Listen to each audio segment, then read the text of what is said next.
Subscribe کیجئے بسم Thanvi YouTube channel کو اور بیل آئیکن کو ضرور پریس کریں تاکہ ہر طرح کی اسلامک ویڈیو بروقت آپ تک پہنچ سکے، اور لائک اور کمنٹ کے ذریعے اپنی پسند اور ناپسند کا اظہار لازمی کریں۔ السلام علیکم ورحمۃ اللہ وبرکاتہ۔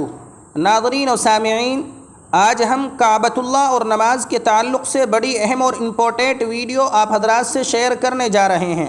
ٹیکنالوجی اور سائنسی محققین نے یہ بہت بڑی بات تسلیم کر لی ہے کہ کعبے کے بغیر دنیا رک جائے گی۔ نئی تحقیق کے مطابق کعبے کے بغیر دنیا رک جائے گی، کیونکہ زمین کی گردش طواف خانہ کعبہ اور نماز کی ادائیگی کی وجہ سے ہے۔ ایک انڈونیشین ویب سائٹ نے کعبۃ اللہ اور اس میں نصب حجر اسود کے حوالے سے 15 یونیورسٹیوں کی ہونے والی اجتماعی تحقیق کی رپورٹ پر مبنی امریکی پروفیسر لارنس اے یوسف کی رپورٹ شائع کی ہے، جس میں بتایا گیا ہے کہ کعبے کے بغیر دنیا رک سکتی ہے۔ اگر مسلمان طواف کعبہ چھوڑ دیں یا نماز کی ادائیگی نہ کریں تو یقیناً ہماری زمین کی گردش رک جائے گی، کیونکہ حجر اسود پر مرکوز سپر موصل کی گردش برقی مقناطیسی لہریں نہیں بکھیرے گی۔ رپورٹ میں مزید بتایا گیا کہ 15 یونیورسٹیوں کی تحقیق کے نتائج سے پتہ چلتا ہے کہ حجر اسود ایک الکا ہے جس میں دھات کی مقدار بہت زیادہ ہے، جو کہ موجودہ اسٹیل سے 23,000 گنا زیادہ ہے۔ کچھ خلاباز جنہوں نے زمین سے نکلتی ہوئی انتہائی روشنی کو دیکھا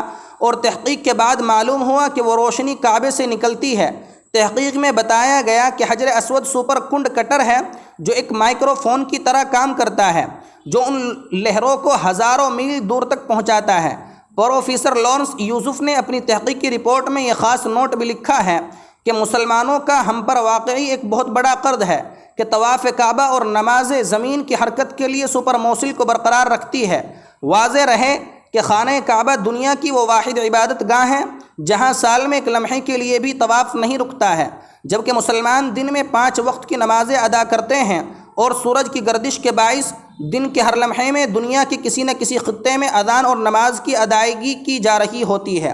اس پر احقر کا مختصر سا تبصرہ ہے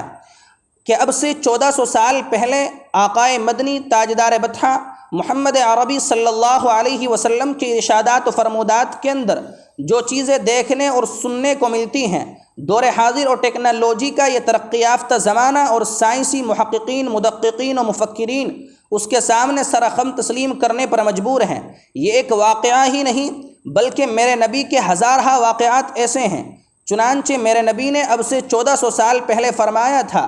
اذا وقع الذباب في اناء احدكم فليمقله فان في احد جناحيه داء وفي الاخر دواء وانه يلقي بجناحه الذي فيه الداء،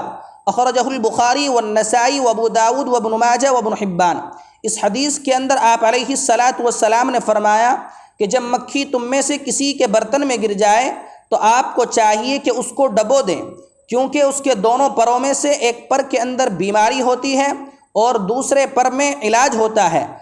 اور وہ سب سے پہلے اسی پر کو ڈالتی ہے جس میں بیماری ہوتی ہے۔ چنانچہ جب دوسری مرتبہ آپ اس کو ڈبوئیں گے تو اس بیماری کا اس دوسرے پر کے اندر علاج ہو جائے گا۔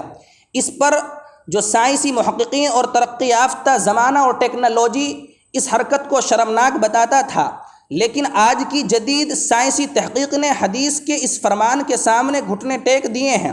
اور دنیا کے مفکرین کو بتا دیا ہے کہ واقعی یہ بات مکھی کے اندر پائی جاتی ہے، اور نبی کریم صلی اللہ علیہ وسلم نے اب سے 1400 سال پہلے جو مکھی کے بارے میں جو یہ تحقیق پیش کی تھی، یہ